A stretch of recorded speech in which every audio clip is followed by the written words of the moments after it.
Welcome. I'm David Peterson, Professor of Renaissance History here at Washington and Lee University.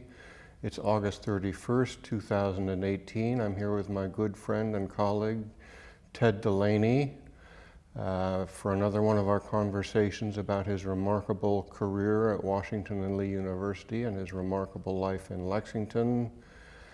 Ted, I'd like to focus today on a research project that you've had some interest in, I believe, for a number of years, going back at least to the time you wrote a thesis for Holt Merchant on the desegregation of Lexington. I gather this project has grown and expanded over the years, and I wonder if you could summarize briefly how the project and your interest in desegregation evolved. Well, first of all, I would back up a little bit because it was not a thesis, it was an independent study paper. And the independent study paper focused on the displacement of black teachers, local black teachers during the desegregation crisis. Mm-hmm. I did not experience desegregation. I was in 6th grade when Brown v. Board of Education was promulgated, and when I finished 12th grade, schools in Lexington and Rockbridge County and most of Virginia were still segregated.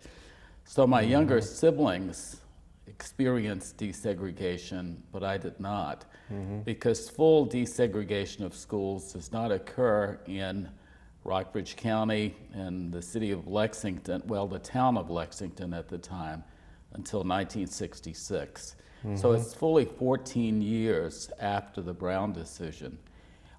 Virginia's policy was, we will close our schools rather than desegregate, which the nickname for that was massive resistance. And so this whole idea that everybody would be punished in Virginia, white and black, by closing public schools to resist desegregation.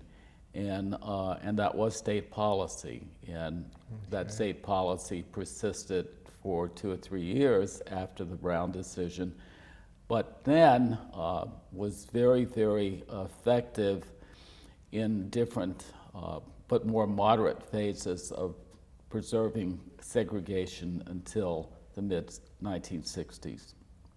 Okay. Could you explain where this idea of separate but equal, to which Brown versus Board of Education was a response and a sort of a rebuttal, where did the idea of separate but equal schools originate?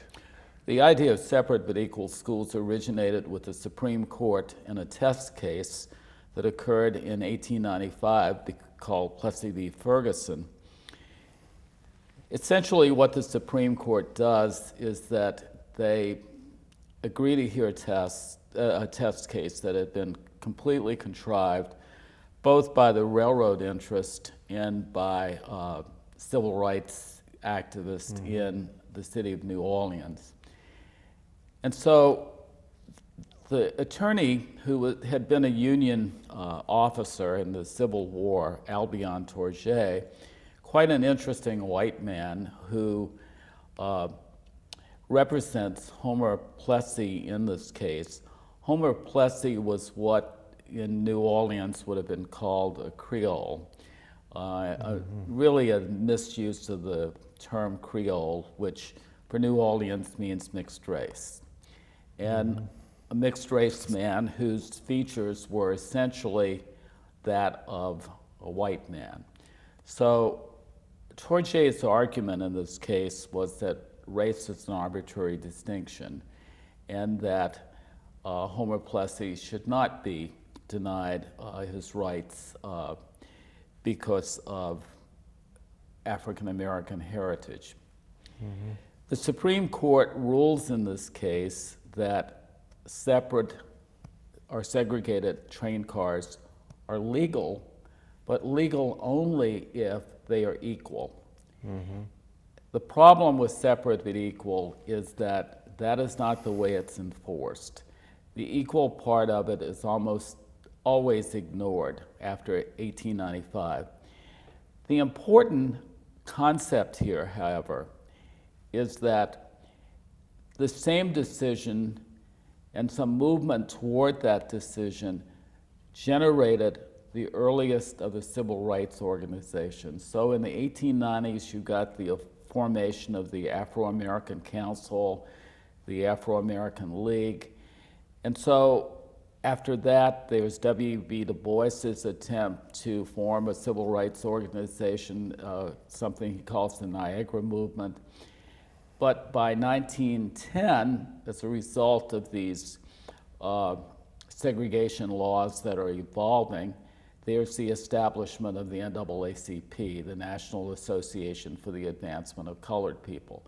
So there is a very, very long view that scholars take today of the civil rights movement rather than starting with the 1960s when suddenly things are being desegregated. It doesn't come out of nowhere in the 1960s, but it's a long struggle that begins in the 1890s. And part of that struggle in the 1890s is the result of the Supreme Court case. And if we can fast forward, however, to the 20th century, sort of mid-20th century, you see the court moving away from this. As early as 1938, there is a Supreme Court ruling called Gaines versus Canada. There's a guy named Lloyd Gaines who applies to law school at the University of Missouri and is denied on account of his race. Missouri offers to send him to Washington to Howard University School of Law rather than have him admitted to the University of Missouri. The Supreme Court says absolutely not, because he has the disadvantage of not having a peer group that he's trained with, that he would end up practicing law with, and that he has a constitutional right to be a part of the state and the state's only law school. And so they ordered the admission of Lloyd Gaines. The tragedy of Lloyd Gaines is we don't know what happened to him. He disappears from the face of the earth. So he never ends up matriculating.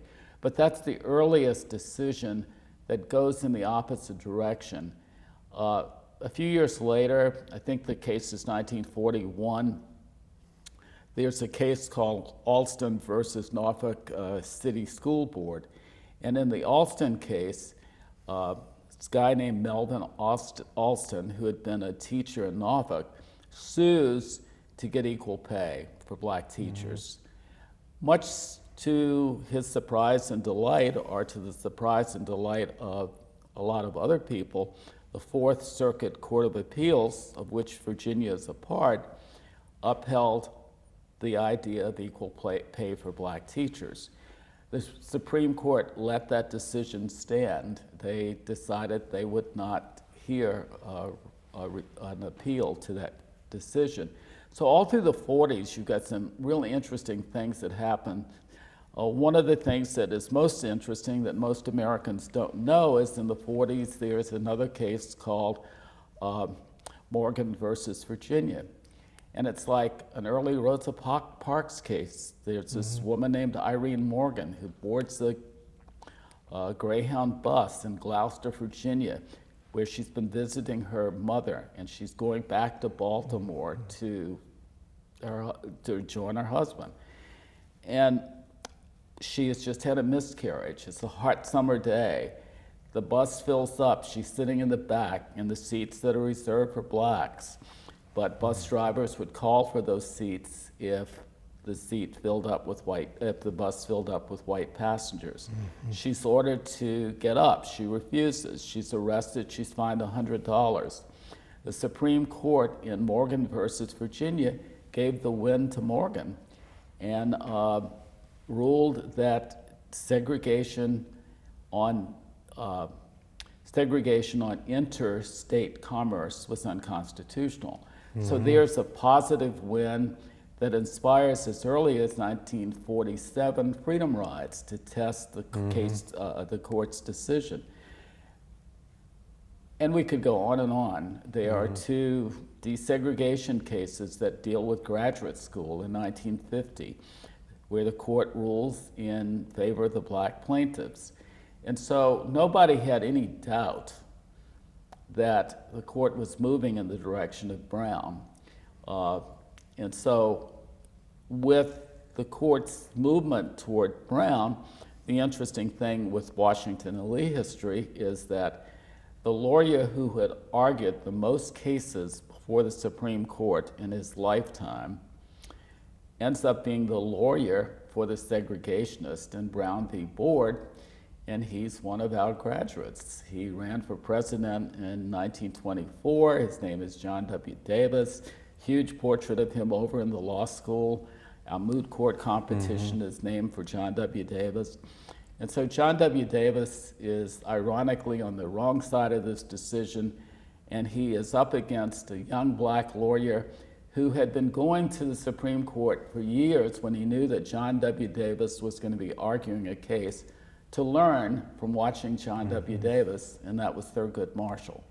And so Thurgood Marshall, this young upstart who is the head of the NAACP Legal Defense Fund, wins the case in Brown v. Board of Education. So for somebody who went to Washington and Lee, add John W. Davis to the equation, and the Brown decision becomes even more famous, especially since John W. Davis is one of those people in our past that we still honor and commemorate here on the campus. Well, that was a very useful summary. I wonder if you could summarize a little bit now, sort of run in parallel, your particular interest in the desegregation of southwestern Virginia. Well, first of all, what I needed to do is find a way to commemorate the Brown decision. And commemorating the Brown decision was a part of being a member of what was called the Martin Luther King Commission of the Virginia General Assembly. And they decided that they were going to commemorate the 50th anniversary of Brown v. Board. Subsequently to that conversation was a conversation that took place between me and George Karras, who at the time was the provost for grant writing. And George Karras explained that there was an alumnus, a progressive alumnus, who had never given money to the university, who might give money if there was a project that he agreed with ideologically. He asked me if there was anything I could come up with, and I said, well, we could do a forum of scholars who reflect on Brown v. Board, and if we did it a year in advance, then maybe we might even be able to get national attention with it. At the time, we did not have the strongest publicity office, and the publicity office, I think, just sort of set out on the job with it. So we didn't get the advanced publicity that we needed. We did have the forum. This alumnus gave $10,000 that was used pretty much to pay the honoraria of people who came to be participants in the forum. So we did that in 2003, and by that time I'm really interested in the Brown decision, and I'm interested in some of the scholarship that is a part of the Brown decision. And coincidentally, as a result of my appointment to WNL in 1995, teaching civil rights is within my bailiwick. And so I'm teaching civil rights courses. I bring scholars to the campus to talk about Brown v. Board. And so 2003 goes off. We don't get the recognition that we want. The General Assembly gets back to me a little bit later, and what is Washington and Lee going to do to commemorate the Brown decision? We did something last year, and I have no more money. And they still want me to do something, and so I'm thinking about something that can be done on the cheap. And what I perceived was a community gathering in Lee Chapel, of people who were teachers, parents, students, etc., who experienced Brown v. Board, or who are probably more accurately, who experienced school desegregation. And for that purpose, I brought into the campus a real star, that being Linwood Holton, who had been the first Republican governor of Virginia, who was elected in 1970, and was, I think, the class of either 41 or 44, Washington and Lee University, truly a grand human being, whose son-in-law, by the way, is Tim Kaine. Linwood Holton was a Republican and still identifies himself as a Republican, although I would say a very, very moderate to liberal Republican. So Linwood Holton was the main speaker that evening, and there were people from the community who shared their stories of segregation and desegregation. I was able to get funding from the Virginia Foundation for Humanities for that program under the condition that there would be an oral history project that would stem out of that gathering. The gathering was fun. We had a good time with the gathering. A lot of the white citizens who were there were surprised to hear memories of blacks from the desegregation era who had no bitter memories of segregation, and also made the argument that we had a good time when we were segregated. I mean, black folks didn't think of themselves as victims, but we lived in a society where we enjoyed our community and we enjoyed one another. And so that was the first time that a lot of people had heard that kind of thing and let me know that. So Virginia Foundation for the Humanities gave me a grant that was roughly the same size, the grant, as the alumnus. But their bookkeeping is such that I never spent the full $10,000 they gave me, so I didn't get the full $10,000. Washington and Lee contribute richly to the research that followed with the Robert E. Lee Research Scholars Grant. And I had any number of students who worked for me who were able to benefit from pay, and those students said they'd never earned that much money in their lives. And in those years, 2004, 2005, 2006, they got roughly $3,000 for 8 weeks of summer work. And some of the students who worked for me during the school year either did it for pay or they did it for 403 credit. And so it became a project that I got wrapped up in. And a project that I got wrapped up in that reminds me of the conversation that you and I had over email this past weekend. And that conversation was you wanted to look at these oral histories and some of the other material to prepare yourself. And I noted in one response that I wasn't giving you any secondary sources to look at. And people in our profession always need a skeletal framework upon which to hang primary sources. And so to have oral interviews that are just out there on their own doesn't tell the story. And the problem with those oral interviews is that 40 years later, people do not remember the specifics. They do not remember court rulings. They do not remember actions that were taken by the local government or the local school board. All they remember is their own general ideas about what was happening. And so the oral histories immediately signal to me that I need to be doing, at the very least, newspaper research, because the newspapers are full of the specifics that people don't remember 40 years later, and even though I give them questionnaires in advance to trigger their memories, some of the stuff that I get from them is disappointing because some of the stuff is wrong, and it is wrong either chronologically or their stereotypes or whatever.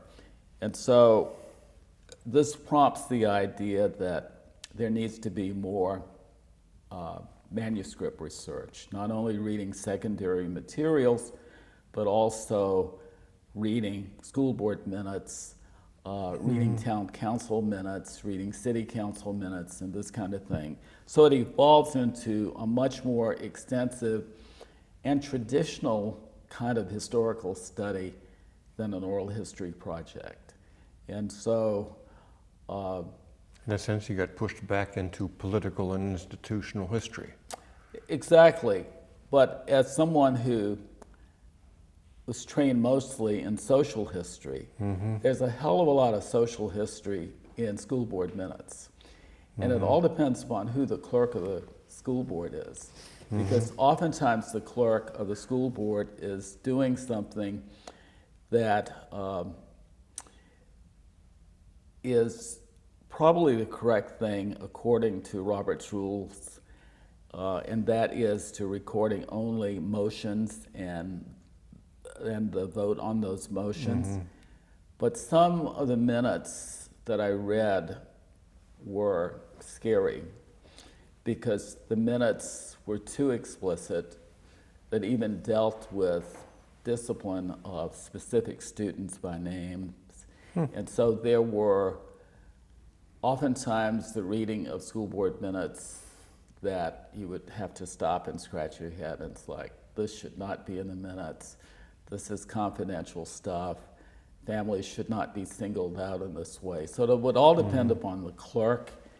And I think that an indiscreet researcher might get caught up in dangerous territory with the use of some of the information that should not have been in specific school board minutes. The thing that I would like people to get most out of the school board minutes that I was thinking about earlier this morning, that if nothing comes out of this interview, I want this to be sort of central to our conversation. If you look at the school board minutes where I started in the 1940s, or I'm recording these minutes in the 1950s, there's a movement as early as the 1940s toward the equalization of black schools. And this movement toward the equalization of black schools is caused mostly because of the national political climate and not because of court rulings. But in the post-World War II period, you have the Truman administration, for instance, who is pretty much endorsing civil rights to the extent that you've got a breakup of the Democratic Party in 1948, where Strom Thurmond bolts the party and runs on a Dixiecrat ticket because Truman is too liberal on civil rights. You've got Truman who's desegregating the Army. And so there is, during the Truman administration, and there are commissions that Truman also appoints to deal with racial problems in the United States. And so during the Truman administration, there at least people are beginning to think about equal justice. There is also the experience that white soldiers had in the liberation of Europe at the end of the war, and that this was done with the help of all black fighting units in the United States Army. And so these young men who come back from the war have a completely different idea, and some of these are Virginians who come back and they think that the state needs to start moving away from this hard line on segregation. And so there is this movement, and certainly not an even movement, during the 1940s towards school equalization. The interesting thing is that this is driven largely by black citizens. And you see these black citizens from black PTAs who essentially are begging school boards for improvements in the buildings in which black schools, and some of those minutes I shared with you over the weekend. And the thing that's important to remember about this is that Jim Crow segregation is so complete in the 4 counties that I studied that these people are going into a situation that is a culture that is completely different from the culture that I understand with you. You are my friend. Thank you. We are equals in the history department. We have both been the heads of the history department. This is not the situation that these people in the 1940s are facing when they go to the school board meetings to beg for improvements of buildings or even for extra teachers. These people have to be, first of all, very deferential. These people have to have their heads lowered, they have to have hat in hand, they have to be overly polite, and the people they are addressing, they have to use titles for, like Mr., Mrs., Doctor, but they are not getting titles in return. They're being called by their first names. And so you've got a situation where these people are taking on a stance that is as deferential as possible so as not to offend these people, that they are begging to repair our schools, give us a cafeteria, give us an extra teacher. Oh, that roof is leaking really badly. Oh, or in Botetourt County, you've got a building that is about to be condemned, it's in such bad shape. Please give us a new building.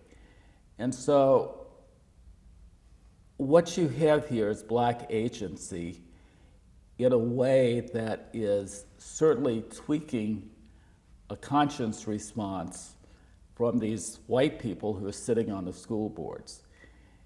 And it's very, very necessary to remember that these black folks are taxpayers and that they're going to these school boards with a complete realization that those boards view them as inferiors, view them as not equal, and those boards really are not concerned so much with black education because it's a time when the United States has not evolved to the point where there is any concept of equal opportunity in professions or in education for black people. And so I just marvel at the fact that these people have the courage and they also have the humility to go and prostrate themselves before these school board members in order to get improvements in their schools. Well, since you invite me into the conversation a little bit, as someone who grew up in California and didn't live in the South in the 40s and the 50s, I would say that one of the things that surprised me, you mentioned black agency. I was surprised that, I'm sure there was a great deal of deference on the part of representatives of the black community and perhaps some condescension on the part of the town elders or officials of the city. What surprised me reading some of these minutes, you gave me a little sample, was the extent to which the white city officials actually seemed to be yielding to some of the black requests, looking around in the budget to find some way that they could seal the leak in the cafeteria ceiling, or there were drinking fountain repairs. I guess one school didn't have a roof. They promised they would at least find tar paper to put over the roof. I wasn't prepared for that. I had always imagined a situation in which blacks were in a position of having to take what they got, and there seemed in these minutes to be at least some negotiation, some flexibility. I think there was some councilman on the Buena Vista City Council who said we have a moral responsibility. Well, part of that is because of the population. There are several different Virginias in the 1950s at the time of the Brown decision. Mm-hmm. And I studied Rockbridge County, Augusta County, Botetourt County, and Roanoke County. They're contiguous counties. But the black population of those counties is relatively small. Mm-hmm. And so the part of Virginia that I'm studying, or that I have studied, you would call the white belt. Mm-hmm. And so the idea of desegregation does not threaten white hegemony in those counties. And so the relationship between blacks and whites is non-threatening. And in Rockbridge County, the black population is less than 8%. In Botetourt County, the population is 8%. And so this is very different from the counties in Southside Virginia or Tidewater, Virginia, where those counties range from 40% black to 70% black. Mm-hmm. And so the demagogues in Virginia's leadership, in Virginia's political leadership, cast their rhetoric to those white people who live in the black belt. Mm-hmm. And the black belt is pretty much akin to what it would be like to live in the Mississippi Delta. And so there's a threat to white hegemony because of the size of the black population. And so in the counties that I study, the whole idea of desegregation ends up being sort of boring when you compare it to Birmingham, Alabama, which has got all of this violence, and violence tends to be sexy and get people really interested. There's no violence. And so the demographics are important. The demographics in Buena Vista are particularly important because they are illustrative of why separate but equal doesn't work. In 1950, Buena Vista's population is roughly 5,214 people, of which 216 are black. How does one provide separate but equal schools to less than 30 black kids? And so Buena Vista has a 2-room schoolhouse that teaches grades 1 through 6, and they have 2 teachers. Well, how do 2 teachers teach grades 1 through 6? When the students over there reach 7th grade, there's a bit of a problem. If you have 1, 2, or 3 students, or high school, because from its very onset, Buena Vista is an independent city, which means that it's not just a part of the county. So they can't just automatically send their kids to Rockbridge County's only black school, which is in Lexington. So they got to pay tuition to send those students there. So what happens in the most amazing joint meeting of City Council and the Buena Vista School Board in 1955, right after the second Brown decision that adds with all deliberate speed to the first decision, is that people over there are seeing the economic and moral problem with the dictum from Plessy v. Ferguson, separate but equal. And so, number one, they can afford it. In fact, few areas in the White Belt can afford to provide truly equal separate schools for black students. And so that council school board meeting is incredible, where you have people who seem to almost get on a roll with the idea that let's desegregate. And it's not until the city attorney breaks their bubble. That's not going to happen. The governor is not going to let us do that.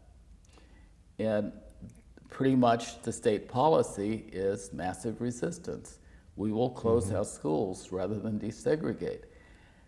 If you were to fast forward and read the minutes from the BV school board in 1960, they're ready to desegregate in 1960, but they can't.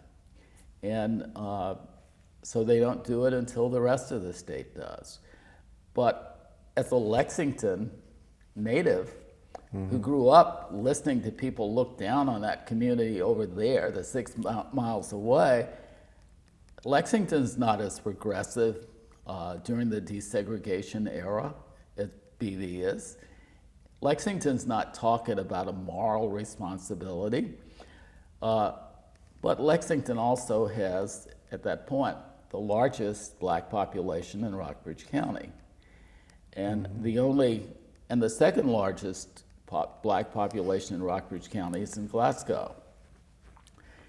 But even though there is this large black population that largely moved to Lexington from the county because of Lilburn Downing School, there's no threat to white hegemony in Lexington either. And so the developments in Lexington and Rockbridge County and Buena Vista are very interesting. But once again, it all depends upon, and I don't want to let myself get sidetracked here, but I think that we see some of this today, this whole threat of changing demography as a threat to white hegemony.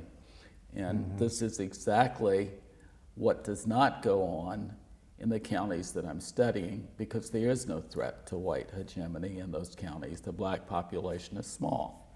So the city councils are in sort of the odd position of being ready to desegregate. On the one hand, there are orders coming down from Washington, and I noticed there seem to be meetings with people at UVA and discussions of how exactly to go about desegregation. There were sometimes pledges that were required. You've got to respond to a national set of ordinances that are in direct contradiction to a more local state set of ordinances, and there must have been an awful lot of calculation as to... Well, there's a lot of politics that goes on, and the politics that goes on is very difficult to understand. The Attorney General of Virginia is an ambitious man named J. Lindsay Almond. He ultimately will become the governor, although he's sort of an outsider with the Byrd political machine. Almond gives an interview to a group of reporters in Richmond 2 days after the Brown decision in 1954. And I read this interview in the Richmond Times-Dispatch. And the interview was very, very difficult to understand, because he's saying to these reporters that he sees that it is completely possible for Virginia to obey the Supreme Court while maintaining separate schools. I did a lot of head scratching over that one, because what the Supreme Court said in the Brown decision was that separate schools are inherently unequal. That's not what Almond is talking about at all. Almond is talking about obedience to Plessy v. Ferguson. And he's talking about obedience to Plessy v. Ferguson after the Brown decision. And of course, there is a manifesto that's signed by Southern politicians that denounces the court's ruling in Brown v. Board, that wants to get rid of that ruling altogether. There are people who argued that rather than based on law, it's based on a sociology experiment, et cetera, et cetera. So the whole idea that somehow you're going to obey Plessy v. Ferguson on the 19th of May, 1954 is absurd. But this seems to be the direction that Virginia is going in. Almond manages to get nominated to be the Democratic candidate for governor, and this is a time where, and Virginia governors still can't succeed themselves, so he's going to follow this Governor Stanley, who had been the governor who had originally dealt with desegregation. He's going to follow him into office, and Almond does not have the moral courage to do what the Byrd machine wants him to do. Almond orders the closure of schools in Virginia, 3 Virginia locales. Charlottesville being one of them, Warren County being the other, and Norfolk being the third one. And a federal judge rules, as governor of Virginia, you don't have that authority. Those schools will be reopened. Harry Byrd wants Almond to dig his heels in and go to jail on principle. Almond is not willing to go to jail. And so those 3 schools, those 3 sets of schools are reopened. So that under Almond, the whole principle of massive resistance begins to break down. But once again, they are so fearful of losing the large white solidarity that they have in the South Side and in the Tidewater, where blacks are being denied the right to vote, and where blacks are also fearful of going to register to vote. So even though they represent 40 to 70% of the population, it doesn't really matter. They're not going to go out there to vote anyway. And so Virginia ends up coming off as the leader of southern states with their concept of staring the federal government down. And for a long time, they're successful in what they're doing. We've talked about the politics a little bit. You alluded to difficulties of working with oral reports. You turn to newspapers, you turn to town council minutes and so forth to get kind of a chronology or a timeline of basic events, but I've had the same experience in Florence. You have to go through the legislation before you start reading the diaries and this sort of thing. But when you turn, and your oral interviews are sort of like asking people to compose diaries, memories of the past on the spot. There must have been some oral interviews that just astonished you.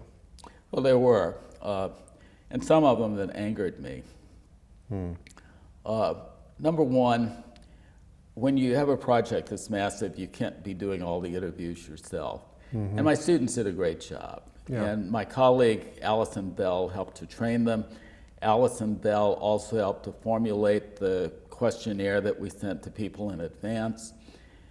And so the students were really good. The students were incredibly good. I had a person who contacted me, somewhat offended that she hadn't been asked to be interviewed. Someone I had known all of her life. It's interesting, there are people seeking an opportunity to be But interviewed. she's black, okay? And blacks were more likely to want to be interviewed than people in the white population. And this woman lied to my students, and I was really angry about it.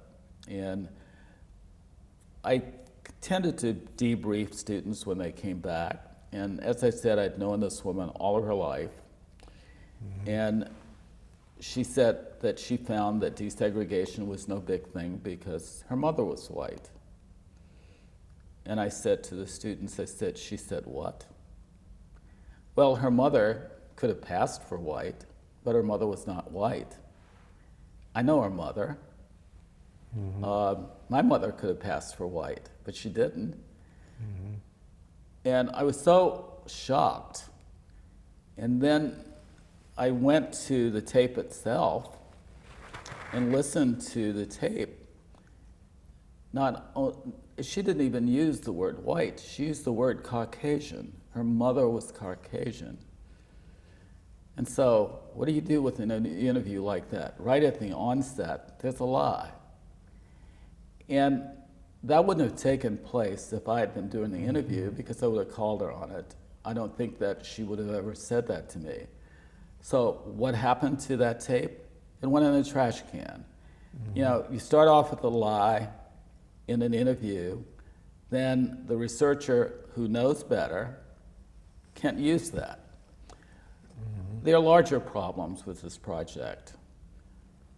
The one thing that I know is that the most, aside from Buena Vista's school board, and we don't know what the general population over there was thinking about desegregation, but the locale that we know that was most liberal in my study area was Waynesboro. And Waynesboro, because there were two large factories there. One was GE and the other one was DuPont. And Waynesboro was the only locale in the study area that had what was considered a moderate group, although they were all white and they did not want black members, the Committee for the Preservation of Public Schools. They were willing to accept token desegregation rather than closed schools. And the people who were high up in those factories over there, DuPont and General Electric, were appalled by the massive resistance policy, and some of them were clear. Had we known that Virginia was going to come off with this harebrained policy, we would not have opened these factories in Virginia, because we are trying to bring people in who are well-educated, who are a part of our mission to provide a good project, and we can't guarantee that they're going to have schools to send their children to. Excellent point. And so that is the only locale in Virginia that overwhelmingly votes to deny state funds for private schools. That it's an alternative to people sending their children to desegregated schools. So the thing that I have to struggle with is what moderate means in this concept, that you got this organization, all white. We don't want to scare the segregationists away from belonging, but we hope that we can teach them the foolishness of closing schools to preserve segregation. So Waynesboro is that locale that makes Waynesboro completely unique. The interviews from Waynesboro are also interesting. One that I did not share with you, that I probably should have over the weekend, was an interview by a man named William Perry, who had been the principal of the Rosenwald School. Well, Julius Rosenwald is a historic figure, a Jewish businessman who was the president and CEO of Sears Roebuck, who was a friend of Booker T. Washington's, who gave philanthropic grants for startups for black schools across the South. Depending upon the size of the grant, the schools were named after him. Lilburn Downing gets a $1,000 grant, I think it is, from the Rosenwald Fund, but the school in Waynesboro bears his name. I mean, Julius Rosenwald is a fantastic human being. Rosenwald School, according to William Perry, who was the principal, was not accredited. And it wasn't accredited because it didn't have a science lab. And so every year, William Perry would go to the school superintendent and he would explain.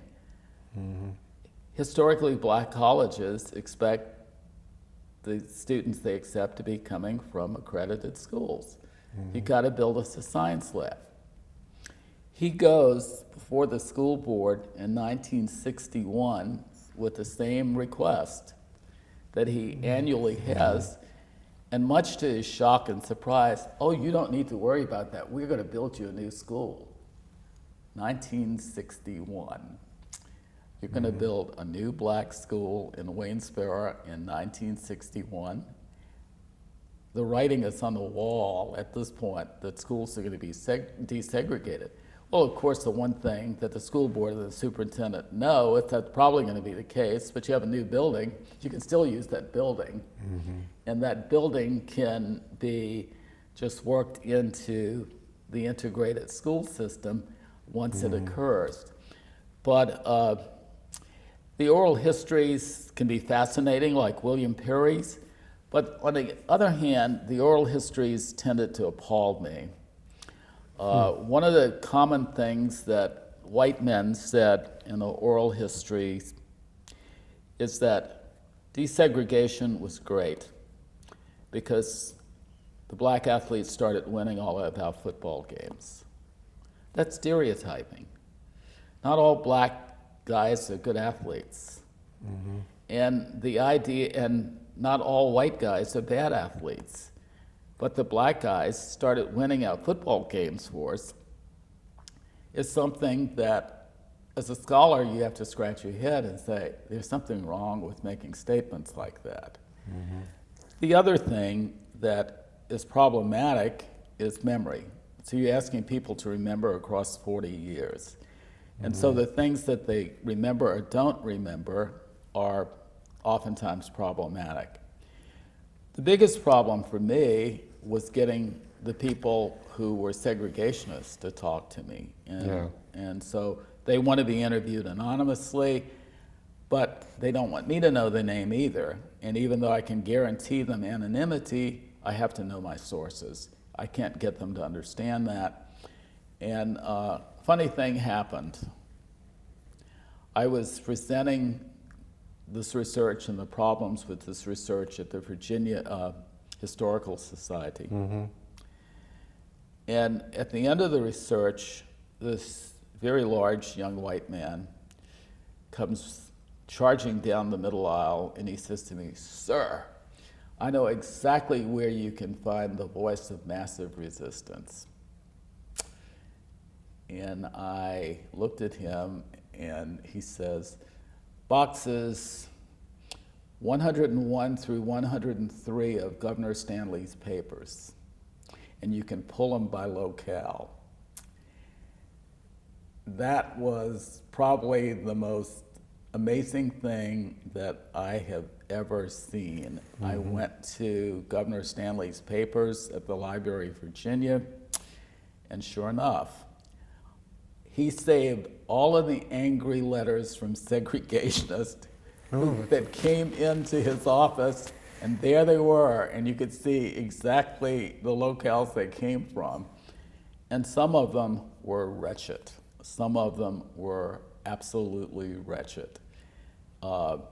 Some of them focused right on, well, if you bring the sexes together in the same school, then it's going to lead to amalgamation of the races.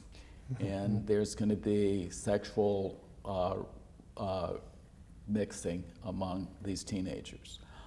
Or if you, one school principal from Roanoke, who was a woman, had a series of letters that she wrote over the years to several different governors, but I remember one of her letters where she is certain that black students are going to be introducing venereal diseases to white high school students, or white middle school students for that matter.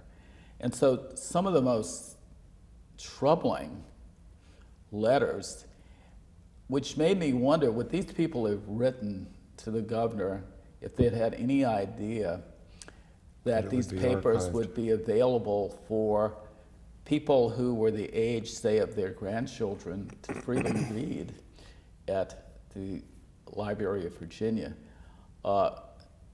And there again, I found the letters to be problematic because how would you use them? And would you be setting yourself up for a dangerous situation if you were quoting some of these letters? And some of these letters that would possibly be read by the grandchildren of the people who wrote. And it's a small place, and I'm studying 4 counties. And so It is an interesting dilemma because they're part of the public record. They're now. They are part of the public record. But the people who wrote them may have assumed that the governor would read them and then. And toss them in the round file. He did not toss them in the round file. They got sent to the Library of Virginia. And the Library of Virginia is analogous to the Library of Congress. Mm-hmm. It is the library for the General Assembly. Mm-hmm. But it serves the whole state in other ways as well. And so the idea that they're part of the public record, and some of them are so vile, so absolutely vile, that they were disgusting enough that you just did not want to use them. Just pure unbridled racism. Oh yeah, and the people who would deny that kind of racism are people that I have a real problem with. And what basis do you have to hate so badly that you're going to write stuff like this? But in any case, that ends up being one of the problems. So does your sample get skewed, white people being more reluctant to come forward and be interviewed, black people being more it's skewed eager in as much as that I have an overwhelming majority of white respondents, which is fine for a locale where the demography is overwhelmingly white. Mm-hmm. The problem with the white respondents is that they're cheerleaders for desegregation. Now, one of the things that I know is that some of these people have had to change their minds. And it's out of vogue in the 21st century when you're being interviewed. Oh yeah, I wanted to see things stay segregated, but for thus and so reasons I changed my mind.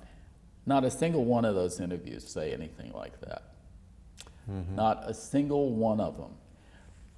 Perhaps the most interesting set of interviews, and I sent you one half of that this weekend, was by a Roanoke woman who is an interesting lady.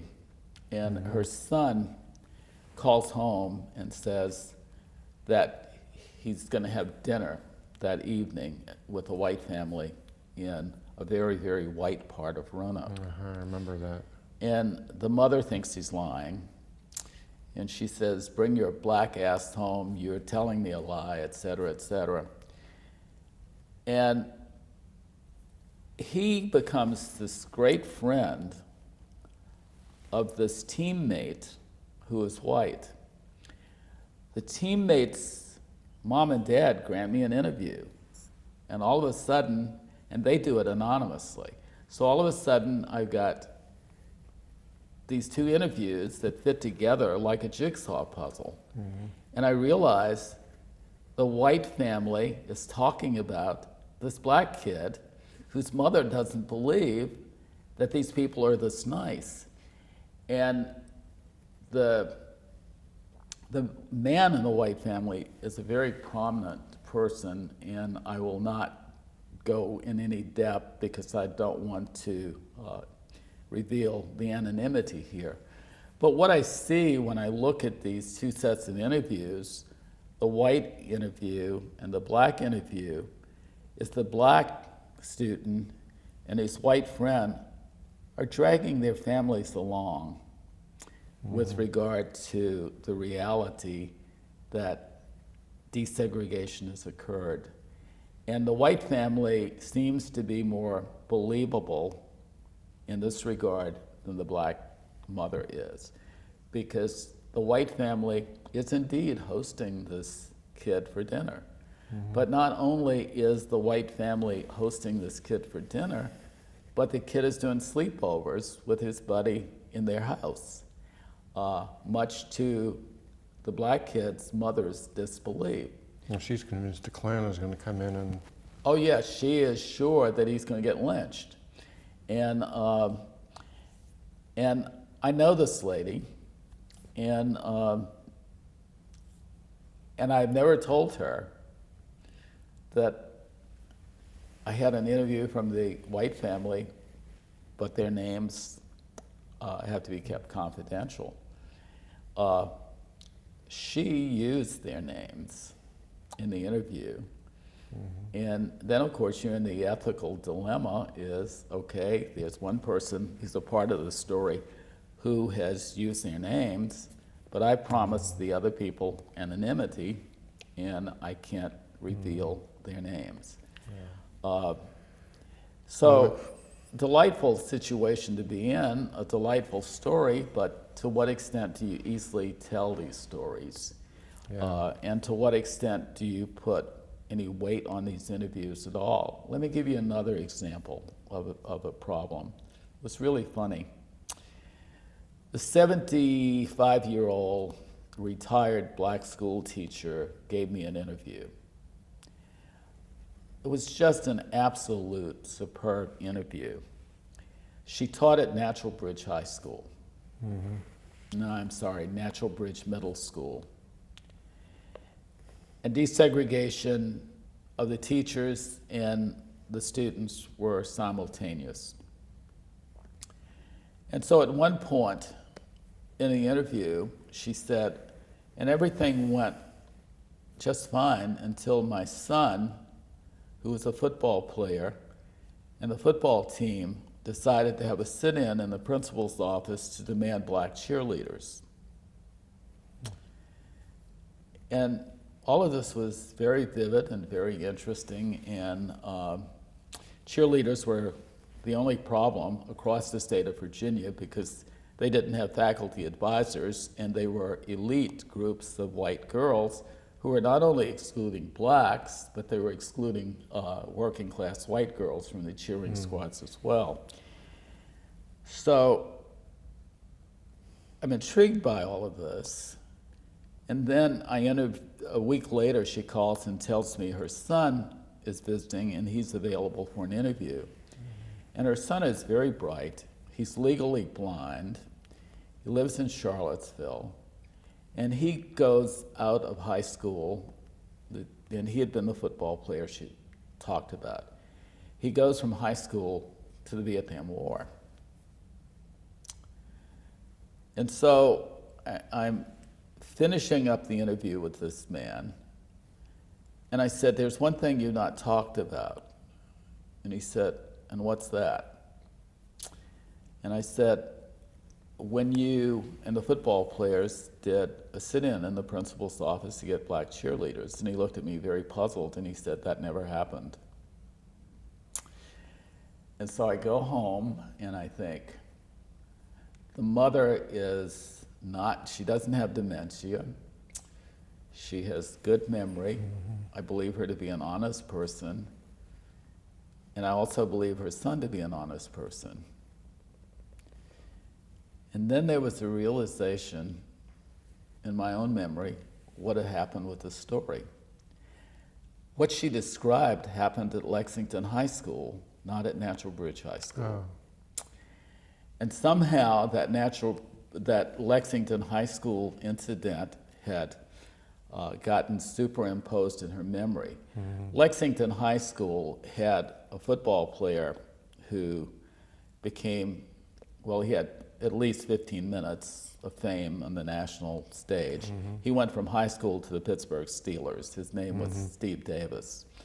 And so Steve Davis was a football team by himself. I mean, he was that good.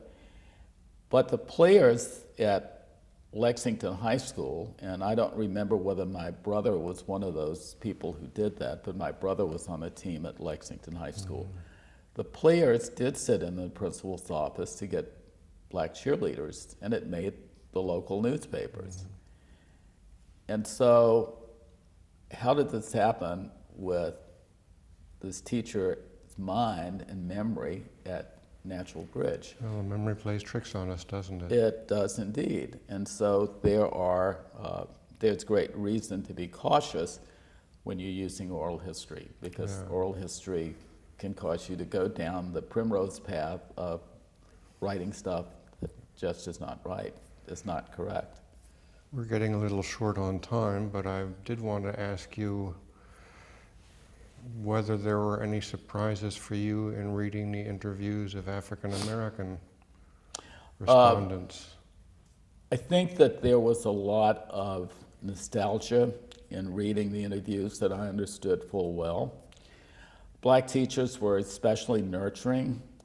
Black teachers were also demanding, i.e. the basketball coach who would go to the telephone when he discovered one of his basketball players was absent. What's wrong with you that you're not at school this morning? Yeah.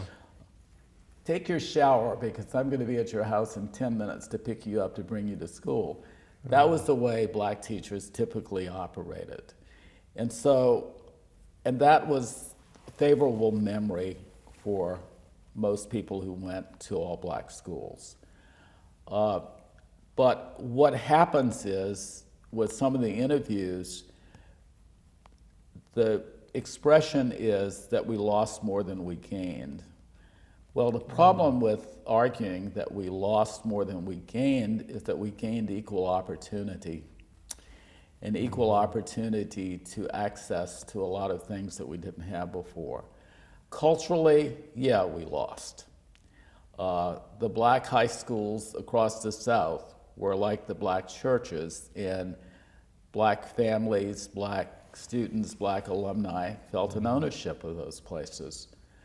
But to argue that we lost more than we gained is to lose sight of the forest for the trees. And it just is not right. I certainly could be nostalgic for the joy of having gone to an all-black school where I did not face the problems that I faced as a parent with my son growing up. When, for instance, we lived in Asheville, North Carolina, and I sent him to a parochial school thinking that I felt more comfortable about his well-being in a Catholic school than any place else. And one time I pick him up, he's 10 years old, and he's obviously upset about something, and he says, "Dad, do I have to ride the school bus anymore?" And I said, "Yeah, my school is 8 miles from yours. I can't drive you back and forth to your school." And he looked very dejected, and I said, "What's going on? I don't want to tell you." Well, the wrong thing to say to this parent. And I said, "Yes, you are. You're going to tell me what happened." "Well, Dad, every time I get on the bus, I get from these 8th grade boys on the bus, 'No niggers allowed on this bus.'" This is 1987. And this got to be such an ugly thing before it was over with that I thought, I never had to deal with this kind of thing in school. And even when he was in school here in Lexington, there were similar problems that we were having to deal with that neither his mother nor I had to deal with. And his mother grew up in the military, and commanding officers weren't going to have that kind of crap happening in military schools. But in all black schools, there was not this kind of thing. And the bus was owned by Asheville Catholic School. These teenagers, these 8th graders who were on the bus were out of line, and the principal handled it wrong. I can remember, though, that my parish priest must have held a phone for an hour while I just exploded over the telephone. And then he said, "You know, you have to talk to the principal about this." And but throughout his grade school in the South, we were dealing with race problems. And I never had race problems in school. And so my peer group, or their children who were saying we lost more than we gained, probably were having or had had the same experience as me in having to deal with what their own children were dealing with in the public school system. And that is the tragedy of it all. And that can inspire, we lost more than we gained. Well, thank you. That was a wonderful interview. I learned a lot from it, and I Look forward to speaking to you again very soon. Thank you, Ted. Thank you.